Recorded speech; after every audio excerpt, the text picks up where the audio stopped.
Britain की राजधानी London के बीचों बीच एक सड़क, नाम थ्रेडनीडल स्ट्रीट। इस सड़क पर रहती है एक बुढ़िया। कहते हैं बुढ़िया नोटों की बनी पोशाक पहनती है और एक चमकते हुए संदूक के ऊपर बैठा करती है। कहानी कहती है एक बार इंग्लैंड के प्रधानमंत्री इस बुढ़िया के पास आए और उसे चूमने की कोशिश की। हालांकि प्रधानमंत्री की असली नजर थी बुढ़िया की जेब और उसके संदूक पर, क्योंकि उनमें भरा हुआ था सोना। हालांकि इससे पहले कि प्रधानमंत्री बुढ़िया का सोना हड़पते, बुढ़िया समझ गई और प्रधानमंत्री को ही झड़क दिया। ये बुढ़िया आई कहाँ से? ये कहानी है 18वीं सदी की। हुआ यूं कि समंदर में हुई एक जंग में ब्रिटेन फ्रांस से बुरी तरह हार गया। दोबारा ऐसी हार ना हो इसलिए थ्रेडनीडल स्ट्रीट पर बुढ़िया को खड़ा किया गया। बुढ़िया का काम था पैसे जमा करना और पैसे देना। बाकायदा भारत में शासन करने वाली ईस्ट इंडिया कंपनी को भी इस बुढ़िया से पैसा मिला, लेकिन बुढ़िया लंबे समय तक खड़ी खड़ी थक चुकी थी। इसीलिए सेकेंड वर्ल्ड वॉर की शुरुआत से ठीक पहले उसके बैठने के लिए एक संदूक बनाया गया और तब से बुढ़िया संदूक पर बैठी रहती है और ब्रिटेन के लोग उसे थ्रेडनीडल स्ट्रीट की बुढ़िया के नाम से जानते हैं।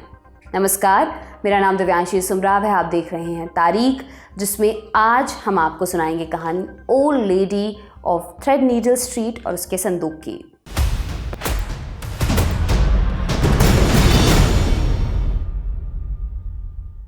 असल में नाम है बैंक ऑफ इंग्लैंड का। ये बना कब? साल 1694 में। काम भारत में जैसे रिजर्व बैंक होता है वैसे ही बैंक ऑफ इंग्लैंड यूके का सेंट्रल बैंक है। इसे ओल्ड लेडी ऑफ थ्रेडनीडल स्ट्रीट क्यों कहते हैं, इस नाम के पीछे की एक दिलचस्प कहानी है। दरअसल साल 1797 की बात है। ब्रिटेन के प्रधानमंत्री हुआ करते थे विलियम पिट, जो ब्रिटेन पर बढ़ते कर्ज से बेहद परेशान थे। इस समस्या का हल उन्हें दिखाई दिया उस सोने के ढेर में जो बैंक ऑफ इंग्लैंड के पास रखा हुआ था। पिट चाहते थे बैंक ऑफ इंग्लैंड ये सोना सरकार को दे दे ताकि उसे बेचकर वो अपना कर्ज कम करे। हालांकि बैंक माना नहीं। इसी रस्साकशी के बीच एक ब्रिटिश अखबार ने प्रधानमंत्री का एक कार्टून छापा। इसे आप इस वक्त अपनी स्क्रीन पर देख सकते हैं।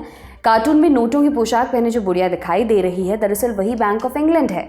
इस कार्टून के छपने के बाद बैंक ऑफ इंग्लैंड का एक नया नाम पड़ गया। लोग इसे ओल्ड लेडी ऑफ थ्रेडनीडल स्ट्रीट कहकर बुलाने लगे। कार्टून में आप गौर करेंगे तो देखेंगे बुढ़िया एक चमकते हुए संदूक पर बैठी हुई है। ये संदूक और कुछ नहीं, बैंक ऑफ इंग्लैंड का वो खुफिया तहखाना है जिसमें छिपा है लाखों करोड़ों का सोना। साल 1939 की बात है। कनाडा के मॉन्ट्रियल शहर में सन लाइफ बिल्डिंग में रोज की तरह काम चालू था। ये बिल्डिंग एक इंश्योरेंस कंपनी का दफ्तर था जिसके बाहर अमूमन मामूली सिक्योरिटी रहती थी।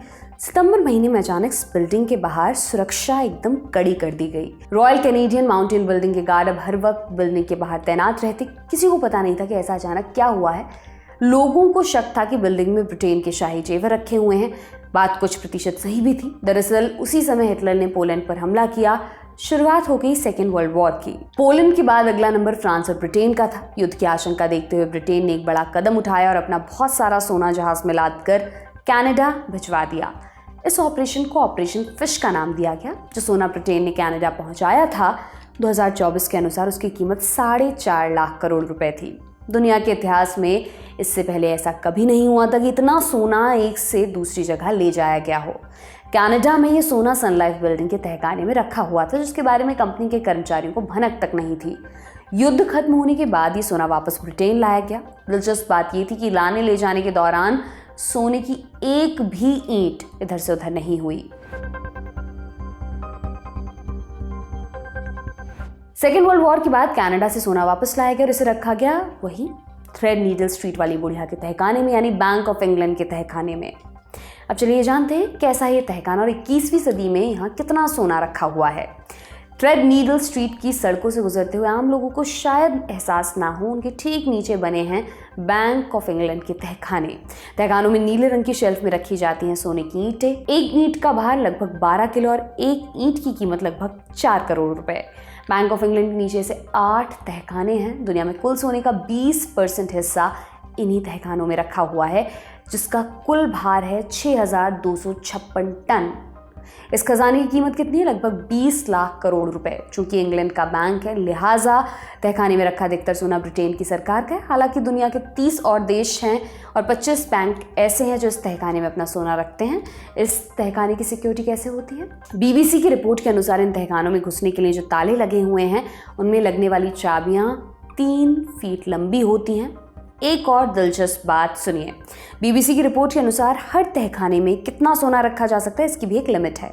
ये लिमिट इसलिए लगानी पड़ती क्योंकि लंदन की ज़मीन चिकनी मिट्टी की बनी हुई है, ज़्यादा भार से ज़मीन धंसने लगती है और सोना होता है काफ़ी डेंस धातु। सोने की एक ईंट उसी साइज की लोहे की ईंट से दोगुनी भारी होती है, इसलिए तहखाने में तय लिमिट में ही सोना रखा जा सकता है। और जैसा पहले बताया, इसी के चलते बैंक ऑफ इंग्लैंड में एक नहीं कुल 8 तहखाने हैं। तहखानों की बात करें और लूट की कहानी ना हो, रेयर ही ऐसा होता है। लेकिन दिलचस्प बात यह है कि लंदन के बीचों बीच रखे इस खजाने को चोरी करने की एक भी कोशिश नहीं हुई।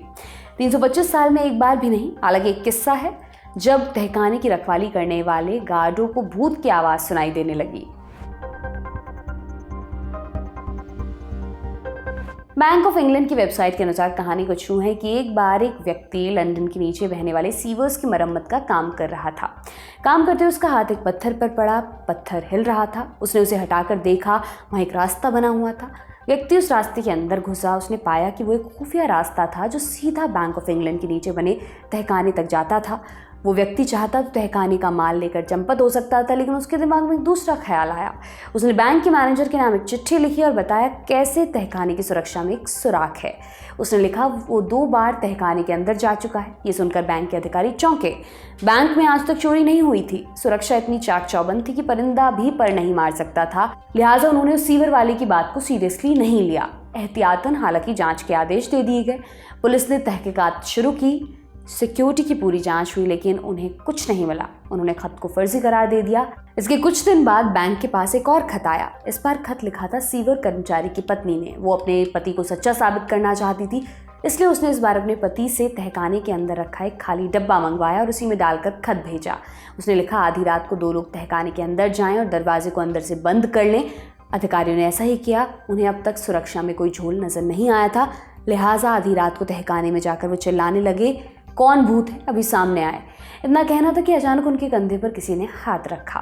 पीछे मुड़कर देखा तो वहाँ वही सीवर वाला आदमी खड़ा था। उसे देखकर बैंक अधिकारी डर गए। सीवर कर्मचारी ने उन्हें समझाया कि तहखाने के नीचे एक गुप्त रास्ता है जो सीधा सीवर से मिलता है। ये सुनकर अधिकारियों की जान में जान आई। एक ईमानदार व्यक्ति के चलते बड़ी लूट की घटना होने से बच गई थी, इसलिए बैंक ने सीवर कर्मचारी को आज के हिसाब से 26 लाख रुपए इनाम में दिए और गुप्त रास्ते को हमेशा के लिए बंद कर दिया गया।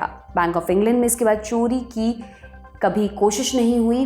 थ्रेडनीडल स्ट्रीट की बुढ़िया आज भी एकदम महफूज है और आज भी अपनी जगह पर सोने से भरे संदूक में बैठी रहती है। आज की तारीख के एपिसोड में इतना ही। इसे आपके लिए लेकर आए थे हमारे साथी कमल भट्ट। आप देखते रहिए दी लंदन टॉप। बहुत बहुत शुक्रिया।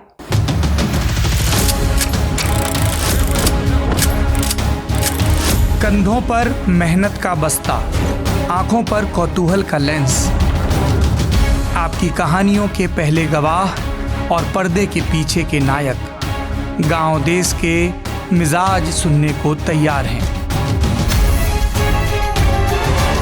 क्या आप तैयार हैं? लल्लन टॉप चुनाव यात्रा 2024।